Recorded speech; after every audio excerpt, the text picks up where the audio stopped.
好，男孩两小口永远在一块。我祝满天下的小孩聪明，生活秀才智商充满你脑袋。祝尊敬的姑奶奶36传的比赛气不喘，面容不改。祝山叔公的买卖声。 On our trip, we had 14 such conversations with high-level government officials, private business executives, foreign journalists, and Chinese state-owned enterprise leaders. And in each, we gained valuable insight that leveraged our education to another level.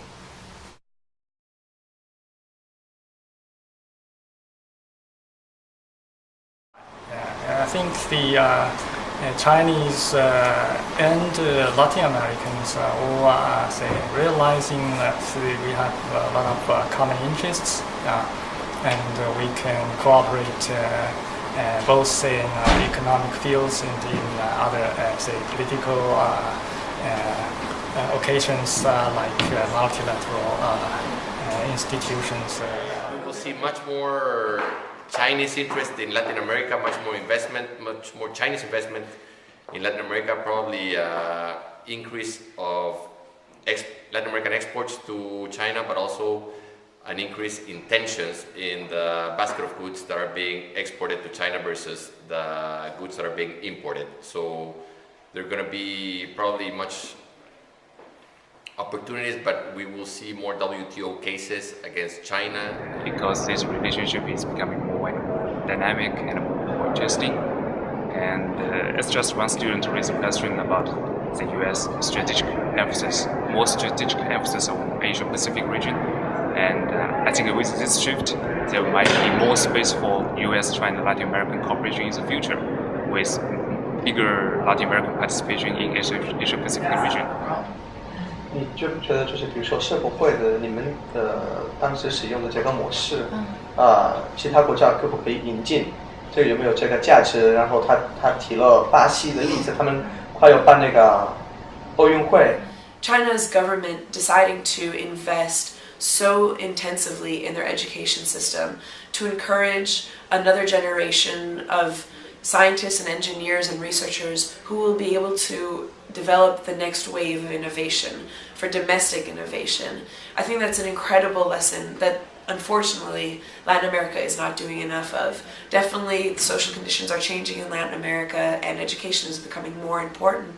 But I think that having engineering, science, technology training to enable domestic developed technology and solutions is one of the best ways to ensure that your country going into the future can be competitive and in a way that is not overly natural resource dependent, so that it has a lower impact on the environment.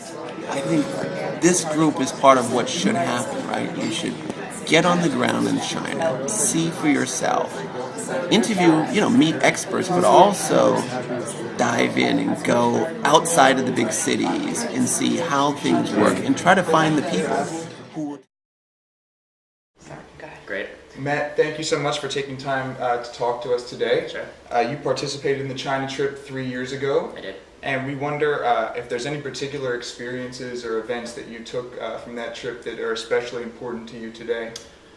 Probably one of the best memories I had was visiting the Baosteel factory actually learning about how this process happens. Because I think when you're in school and you're reading academic journals and you're reading economics books, a lot of what you're learning about is trends over time that you imagine are just this confluence of individual decisions that get made over a long period of time. But when you go to a place and you actually see how these ties are developing, the interpersonal relationships that they require, the long time the transactions take, and you actually get a chance to see how steel is made in China that uses resources from Latin America, and you sort of see the trends that you study, the practical application of how they actually come together. It was a great experience. After this trip, investigating the connections between China and Latin America, two things strike me. First, despite their close economic ties, Latin American countries and China do not really understand one another and are unlikely to do so anytime soon. China is too big and too culturally and linguistically different for foreigners to really begin to understand or grasp its internal political dynamics. Conversely, China has so many trade partners around the world that it is impractical for it to focus on the cultural and historic background of any given region. There is a tendency, therefore, to oversimplify what each side wants, down to simply China wants resources and Latin America wants cash. The lack of more nuanced mutual understanding could easily play a role in future trade and investment disputes. The second thing that struck me is that China is swimming in money, and this money is looking abroad for learning opportunities. This will have implications for Latin America. The Chinese businessmen are looking not only to secure natural resources in the medium term, but also long-term investments. These investments are often made quickly, without extensive due diligence. When I asked a professor at Peking University what happens when those investments don't pay off, he responded surprisingly: the Chinese investor never loses. When pressed, he explained, even if we don't make money, we are learning something with every experience. Short-term profit is not our only aim, so we never lose. That attitude is going to be formidable on the world stage as China begins to compete with other nations, not only in cheap manufacturing, but also in higher value activities. This is simply the best educational experience in my academic career, and I'm grateful for having had the opportunity. On behalf of all the students, thank you very much.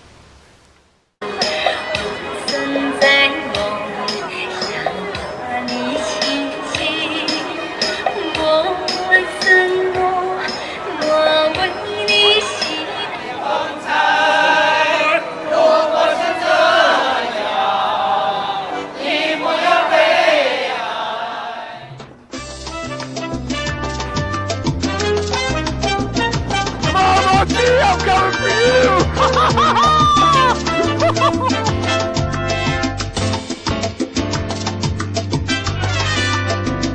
这城市的角落，曾经有个女孩，因为爱情执着，多爱曾自己找对，总没有人能左右。许是一种堕落，也许无法解脱，守着爱情的承诺，明知不会有结果，心里明明懂得。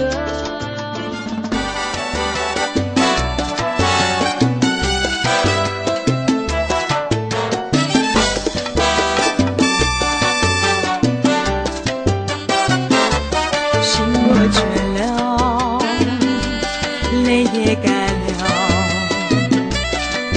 这份深情难舍难了。